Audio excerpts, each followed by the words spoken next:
Very good evening, ladies and gentlemen. Warmly welcome you to another episode of A2Y. Hi, Yasi. Good evening, Yasas. Hi, good evening, and happy Pongal Day to I was all of about to you. say, no pongal for me. How are things over there in Sri Lanka? It's a little bit of warm now. I mean, in Kandy, especially. I don't know Okay, about the Colombo city. Yeah, rainy season is slowly fading away. okay. Is that good news or bad news? I don't know, man. Seriously, good or bad, but frankly, now when it's rain, we really feel afraid and scared. So yeah, I hope it's good news. Yeah, let's consider it good news. So, Asi, Yeah, today we are going to talk about something that we have been doing for a while, but we have been talking less about it, right? And that is absolutely. pretty much the process of innovation. Because I know, like how many times when you go into organizations to conduct workshops, training programs, Mm, how it is getting more and more relevant and important to talk about innovation, mm, right? Because I think now everybody's talking of AI, but the main story behind is it's innovation that is required, right? And innovation through maybe AI, innovation through mm, whatever you do in your organization. mm. That is what is more important. So this is why we thought we'll talk about the process of innovation today. And so what are your thoughts and what's your experience from what we have been doing so far? Yes. So, in terms of innovation, yes, as when you talk about innovation, Hello. I believe you can hear me and see me. Yeah, you can hear me, right? There's a lag. I don't know if it's from my side or your.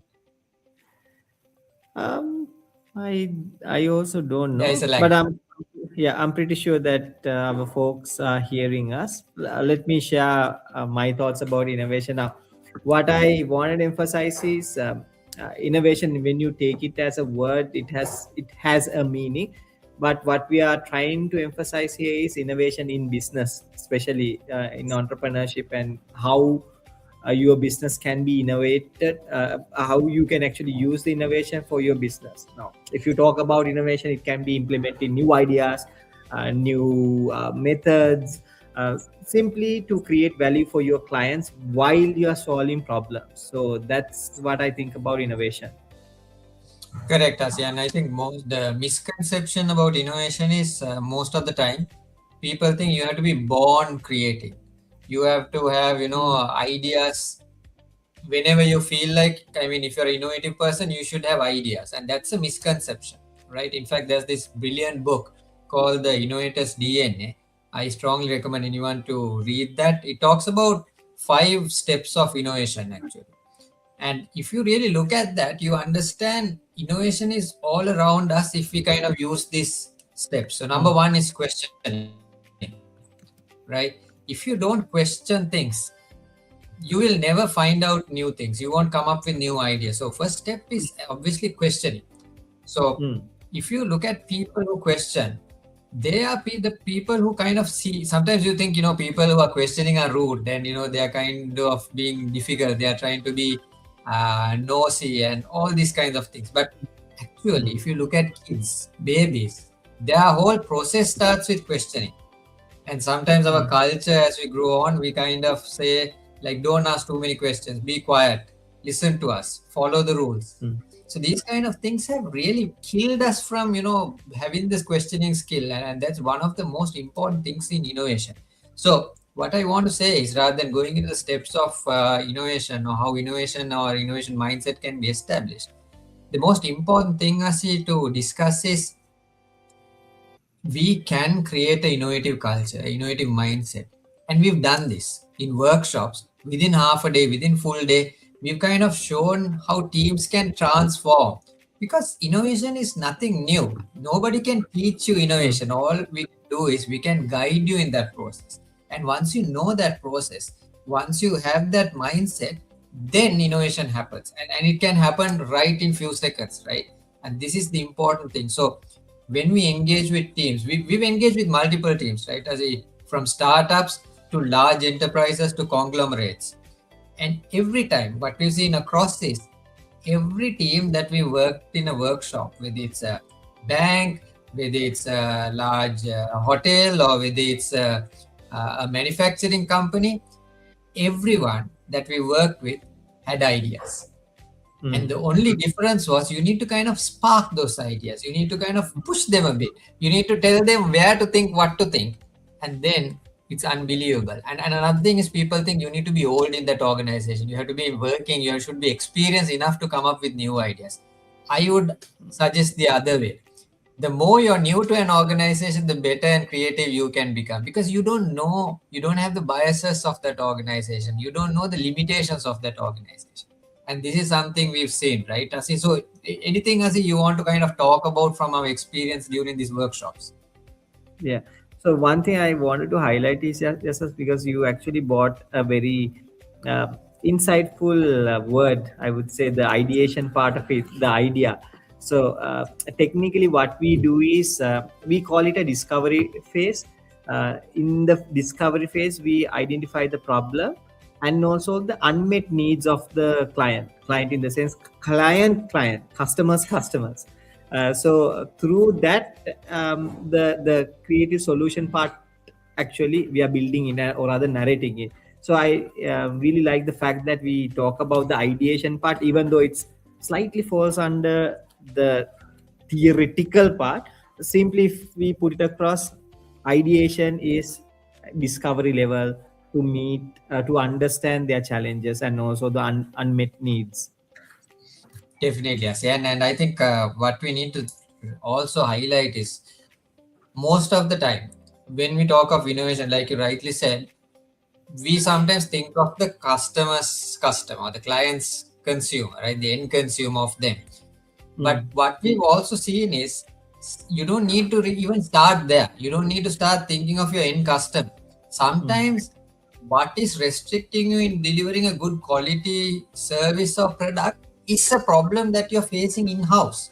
yeah. Maybe it's something that's happening between teams. It's sometimes something like a simple silo mentality, Mm, communication that's not going between two teams, or that mindset where even if you do something new or you challenge the status quo, the other team is not accepting it. So these kind of things can probably prevent you from achieving your best, because things we've heard in the past, right? I say, oh, karla hariyanne, me mm, company ko karanna ba.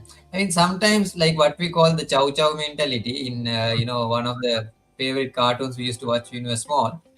If you have that thing like, no, this is never going to work, it will, I can't do this, my team is not ready for it, it will never work. So I think one of the first things we do is break that mentality, and there are games that we do, it's very interactive, and when we do this, suddenly you see like people who's, because it's a mindset, right? Sometimes people, they believe like if there's person A, and they feel, mm, I should not say A because we refer to you as A, person X. If you think person X is a very restrictive person, is never open to ideas, mm, sometimes in these activities, rest of the people see like, oh wow, X is not as bad as we thought, X is not yeah, as uh, difficult as we thought, he or mm, she is totally different animal altogether. So mm, most of the time we ourselves who restrict us from bringing these ideas or even taking that forward, or the moment you start thinking of innovation, you start thinking of something new, what goes through the mind of many people is like, okay, what about the budget? What about approvals? What about this? What about that? Right? mm. So I think the first challenge for innovation is the challenge that you have, the mental barrier you have. And that is something that we have been helping organizations or teams to change.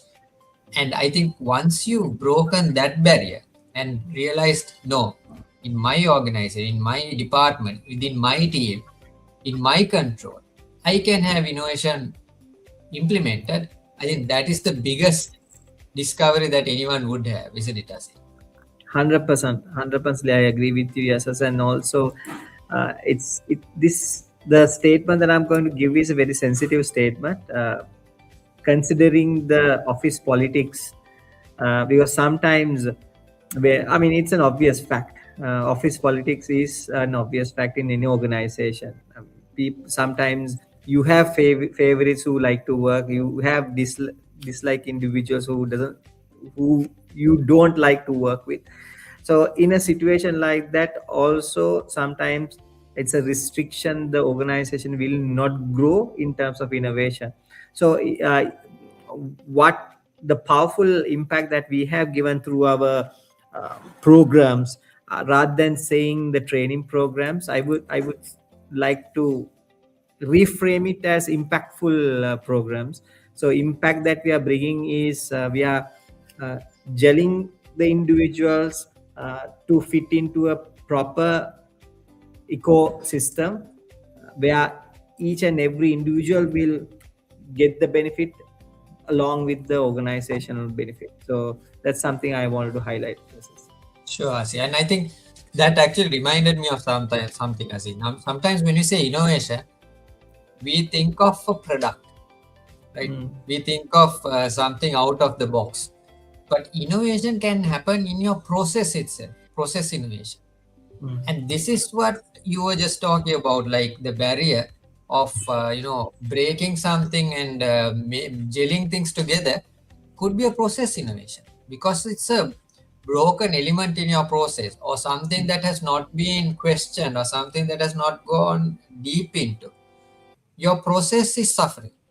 Mm. And these are the earliest breakthroughs we see in our workshops, right? These are the fastest breakthroughs we see because once people start talking and once we start asking those why questions, suddenly there's like a revelation there itself. People are like, oh wow, I've been working in this organization nearly a decade and I never asked this question. I was just following it through, right? And it is very common. It's common sense that's uncommon, sadly. So these kind of things can be really changing your organization and it is not as difficult as you think. And if you really look at the return we've seen in organizations from an individual to team to the organization level, just a Yes. half a day workshop, 1 day workshop, like people are immediately going back and implementing things. And Yes. that is because that mindset change is the biggest change they make. And then the best part we hear is like how people talk after it. I just Mm. want to bring in one example without giving examples of, without mentioning names. If you remember, see, one organization, this happened in Sri Lanka, not in UAE. One organization, we had a very senior person in our audience. And that person was about 25 years in the company, I think. Yeah, The 25. person who even didn't look at us when we are delivering the training. Yeah. Exactly. Okay. Yeah, I can recall it.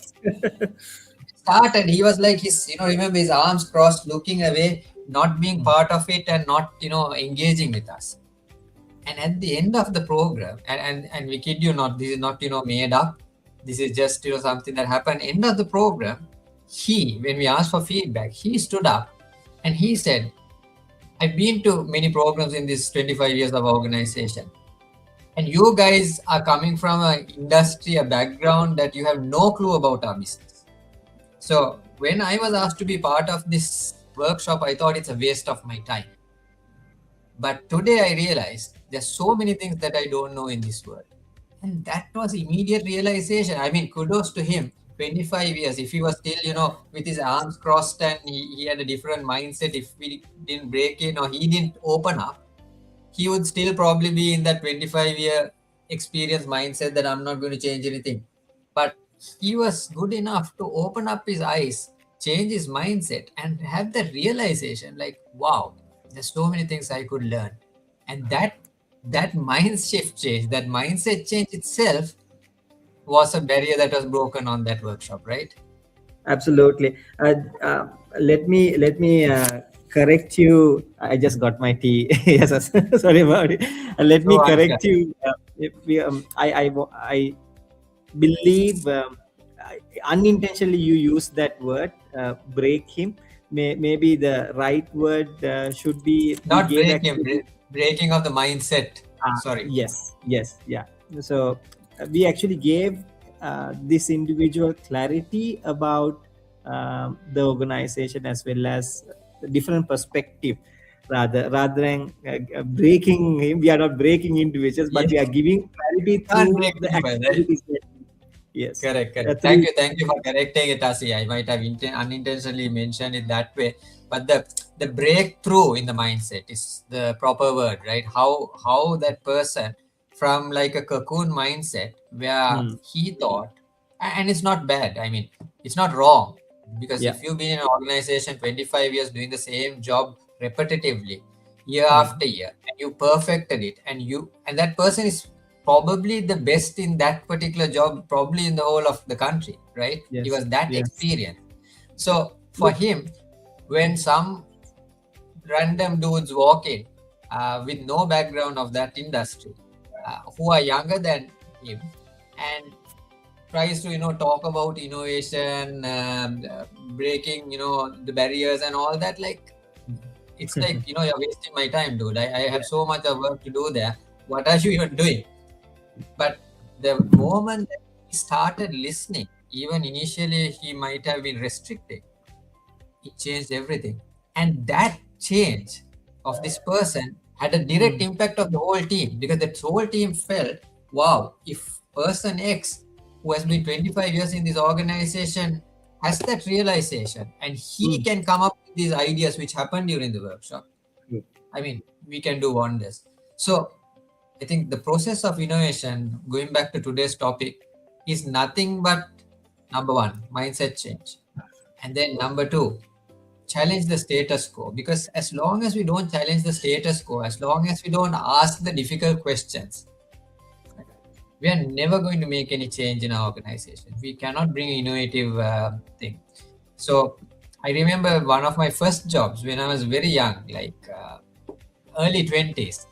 I used to ask a lot of questions, and sometimes I was kind of, maybe at that point, now thinking back, I might have been a pain to some of these people, like, මේ කියන විදිහට කරගෙන ඉන්න නැතුව මේ අනවශ්‍ය දේවල් අහනවා.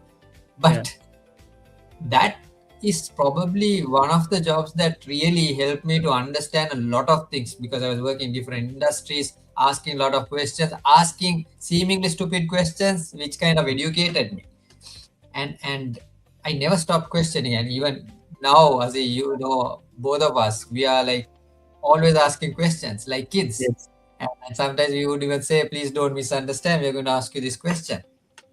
But this is where your innovation starts. This is where your mind set changes. This is where you can really shift your mindset. Mm, So I think we can probably even take several other future episodes, Asi, to talk about this whole process of innovation and what we can do. But what we true. would suggest is, let us know in the comments, send us a Mm, message, ask us questions, implement what we just said, right? yeah. Question us, and let's Yes. see how we can probably discover and figure out how you can really support your organization. Because you don't need to have trainers, consultants like us to come and work in your organization. You can be that change. Just watching this episode, you can go back and implement something within your team. You don't have to be a senior person. You can be probably a trainee in your organization, but you can start simply by asking the difficult questions. Yes. Any more And thoughts? Yeah. yeah, I would say final thought for tonight. Maybe it just came to my mind. Yes, yes. Now we do have a framework of how to ask questions from the leadership to the middle management, middle management to the employee. So vice versa. And if you are interested to learn about the art of asking questions, because questions, we are not trying to figure out the answers, we wanted to get clarity. And when we have clarity, it's easier for us to create solutions, not one solution. So if you are someone who is interested about asking the right question, just comment on this series, uh, comment on question, then we will send you a framework of the questioning, then it will be easier for you to, and we can actually guide you in that process. Very good point, Nasi. So let's challenge the audience, the viewers. Ask us questions, and if you are interested for the first time, I think this is something we didn't even discuss, right? Yeah, We yeah, will yeah, share our framework, nothing hidden. We will share it. We'll inbox it to you, or we will email it to you. We will share the same framework that we use in terms of our questioning process, and not that only we use, but we also teach and share with others as well. So this is over to you. If you can break your mindset and you can change your mindset and start questioning, we are here to help you. So with that, Asi, we've just completed 20 minutes of our A2Y episode on process of innovation.